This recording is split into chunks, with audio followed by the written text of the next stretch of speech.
Just before her flight to Memphis, AG Pam Bondi breaks her silence on the looming government shutdown. What she says could change everything. Don't miss this powerful moment.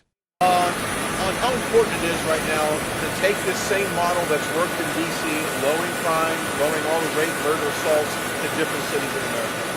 So the model that we did in D.C. worked incredible, and as you see, crime has plummeted in D.C. It's been amazing. I was texting with Mayor Bowser this morning, and last night I was texting with the mayor of Memphis. So we're really looking forward to going to Memphis today. And, we know President Trump knows when the government shuts down, crime doesn't shut down. And so we're not going to let that impact what we're doing in fighting to keep America safe. Memphis has the highest violent murder rate in the entire country. Just this year alone, we have had 150 murders, and it's going to stop.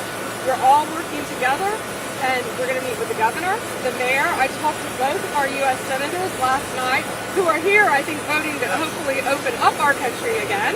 And but we're all, Secretary Hegseth, Stephen Miller, and others, and I are going today to Memphis to meet with all of the government officials and all of our great members of law enforcement who are out there now working so hard. Let's talk about the policies that need to be put in place to make sure that when we do get these criminals off the street, they stay off the street and maybe be charged for some of the crimes that they've been allegedly committed. Yeah, and that's a huge problem in Memphis because they've had cashless bail. When you have a woke DA who doesn't care and they're letting people out, they're turning it around.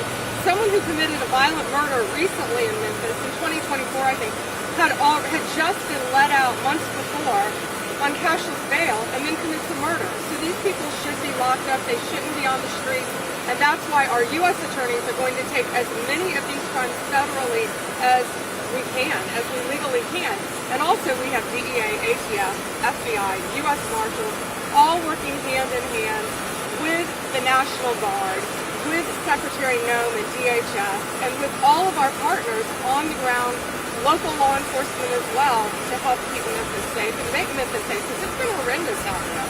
In D.C., you took some of those National Guard members and you used them as sort of lawyers. Is that something that you plan to do in Memphis as well? Did you say use them as what? You had them working on legal cases as well, so that they were working in the streets, but also to keep these criminals in jail. Well, right now we have our U.S. Attorney's Office ready to go. Everything's on the table. But yeah, we had taken a lot of JAG officers that we were using, the Secretary Hegseth loaned us. And so yeah, we might be doing that again as well. But right now, it's really just getting the crime under control in Memphis because it has been out of control. And we have a Democrat mayor there who understands it. He understands they want to make Memphis prosperous. They want to bring businesses there. They want to keep it a beautiful city that it is. It's so historical. And yet, the crime is through the roof. Number one, violent crime in the entire country. Gonna stop under Donald Trump. Thank you guys. I think we got to wrap up. Thank you very much. Appreciate it. Thank you so much. Sorry, guys. No, the wind. Right when you right, of course. It slowed down as soon as we right when you Spray. stop. Right when you stop. Thank you so much. That was great.